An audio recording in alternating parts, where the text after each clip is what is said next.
دوستان و همراهان گرامی چنل کارز نیوز، سلام، خوش اومدین به این ویدیو. من محمد کایم هستم و توی این ویدیو قصد بررسی این ماشینی که پس زمینه ویدیو میبینید داریم. فورد جی تی لیکوید کربن در اصل، مدل 2020 این ماشین. و بریم که اول مشخصات فنیش داشته باشیم. دوستان این ماشین که موتور 3.5 لیتری توی توربو شارژر V6 داره که این موتور با این توربو شارژرش که روش 660 اسب بخار قدرت تولید میکنه. این ماشین دیفرانسیل عقبه و موتور وسطه. 1385 کیلوگرم وزنشه. حد اکثر سرعتش 350 کیلومتر در ساعته و شتاب 0 تا 100 2.9 ثانیه‌ای داره که این عدد تقریبیه و گیربکس 7 سرعته اتوماتیک 2 کلاچ هم داره.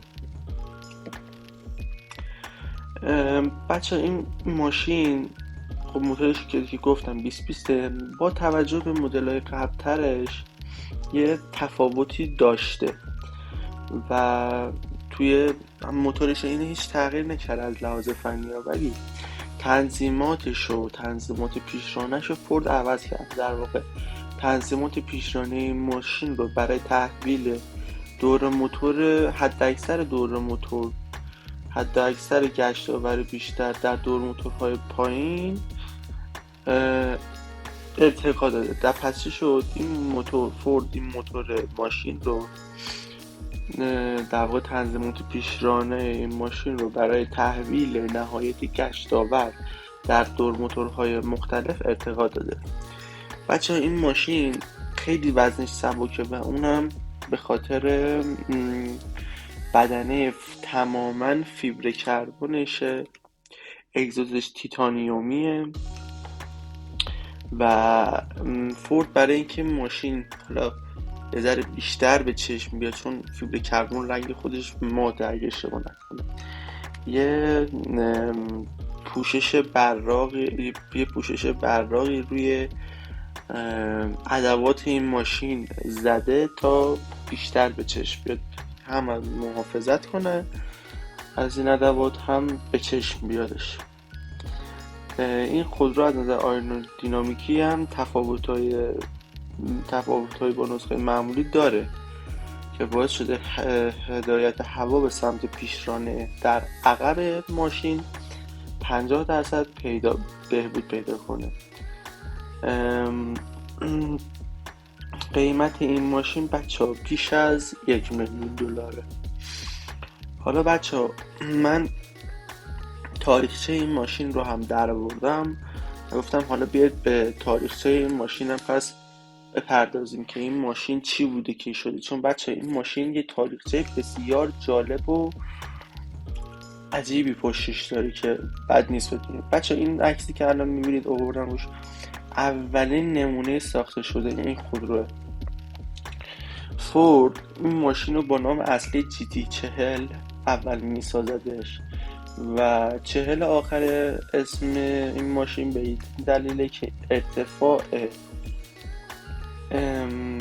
این چرخ‌های ماشین از روی ارتفاع این ماشین از روی زمین 40 بذارید ببینیم دقیقا چقدر.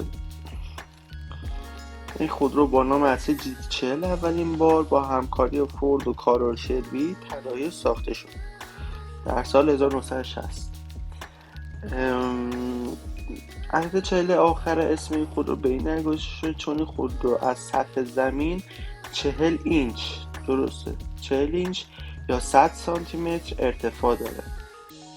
پس به خاطر این اسمش GT40، چون این خودرو از سطح زمین 40 اینچ یا 100 سانتی متر فاصله داره. دوستان این فورد اول این ماشین رو به این دلیل ساختش که بتونه توی مسابقات 24 ساعت لمان با به قول معروف برنده های اون زمان لمان که سردمدار این ماشینا بودن، بهترین ماشینا رو از قبل تر که لمان رو برده بودن بهترین ماشیناشون توسعه دادن. فورد این ماشین رو برای این ساخت که بتونه با اونها رقابت بکنه.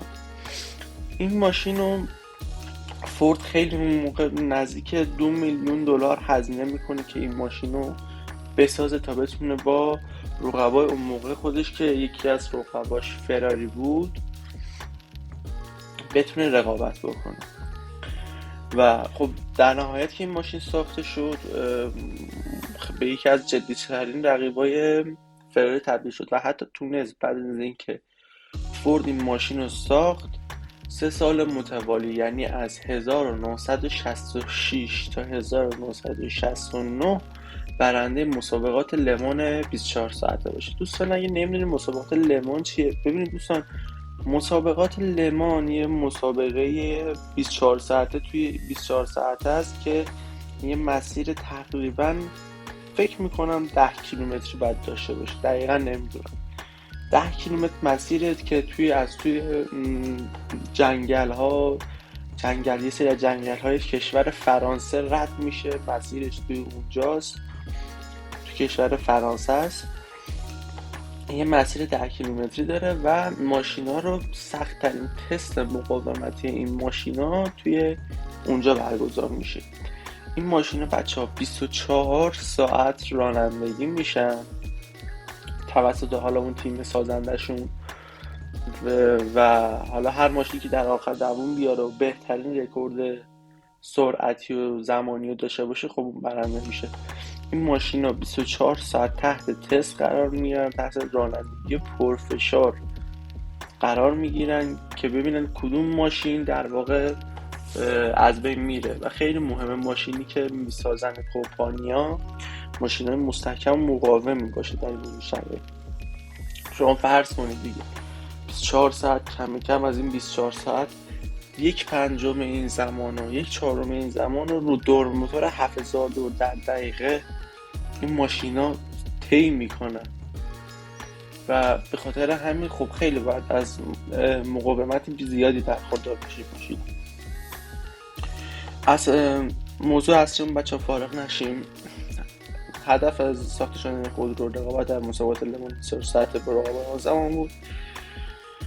فورد تونست 3 سال متوالی رو در مسابقات لمان ببرد، یعنی از 1966 تا 1969 و اولین برد خود توانست با شکست فراری به اولین خودروی آمریکایی تبدیل شود که برد در مسابقات رو در اروپا برای فورد و همچنین آمریکا به ارمغان بیاورد. دوستان این ماشین یه پیشرانه 8 سیلندر 4700 سی سی داشته اون موقع که واسه لمان بوده که گیربکس 5 سرعته دستی داشته، وزنش هم تقریبا 1000 کیلو بوده. یعنی از این نسخه جدیدی که من الان بهتون گفتم 385 کیلو هم سبکتر بوده. خب این نسخه‌ای که من بهتون گفتم بچه این نسخه واسه استریت توی استفاده های خیابونیه، ولی خب این ماشین واسه مسابقه است و فرق داره. بلوک سیلندرش بچه تماما آلومینیومیه. فورد واسه سبک کردن این ماشین خیلی تلاش کرده. حتی من شنیده بودم که یه موتوری هم داشتن، یه موتور 6 سیلندر داشتن که حجمش بیشتر بوده ولی مثلا آلیاژ موتورش فرق داشته. فورد میاد موتورش رو عوض میکنه، سیلندرش رو با اضافه کردن سیلندر بیشتر و کم کردن حجم و عوض کردن آلیاژ میاد موتور سبکتر میسازه ولی با همون قدرت قبلی موتور V6 قبلیش. رو آیرودینامیک این ماشین خیلی کار میکنه، با شرکت‌های مختلفی همکاری میکنه تا به این ماشین میرسه و خب وقتی که اون زمان این ماشین رو میسازه با این ماشین خیلی افتخار آفرینی واسه خودش میکنه و همینطور آمریکا. دوستان این بود توضیحات این ماشین. تاریخچه خیلی جالبی داره این ماشین. پیشنهاد میکنم اگه مثل من دوست دارین، علاقه دارین به دنیای ماشین حتما مطالعه کنین دربارش. اطلاعات جالبی بهتون میدم بچه. حالا اگه این مدل GT40 قدیمی ازش اطلاعات فنی زیادی نتونستم به دست بیارم، چون توی فضای اینترنت واقعا کم بودش و منم منبع دنبال اطلاعات موثق میگردم توی واسه ویدیو. منبع خود این اطلاعاتی هم که الان دادم بهتون از خود کمپانی فورده، یعنی این GT40 قدیمی که از ویکی‌پدیا اطلاعاتش رو برداشتم. اون فورد جدیدم که واسهتون این ماشین لیکوید 40 GT لیکوید 40 لیکوید 40 قاطی کردم GT لیکوید، اینم که از خود سایت فورد چیزشو برداشتم. اینم که GT 40 افسانه‌ای که فورد باش تاریخ سازی کرد. دوستان امیدوارم از این ویدیو خوشتون اومده باشه. اگه خوشتون اومده حتما سابسکرایب کنید چنل ما رو، حتما از ما حمایت کنید. حمایت شماست که باعث میشه ما قدرت بیشتر ادامه بدیم. امیدوارم خوشتون اومده باشه. تا دیدار دیگر، بدرود.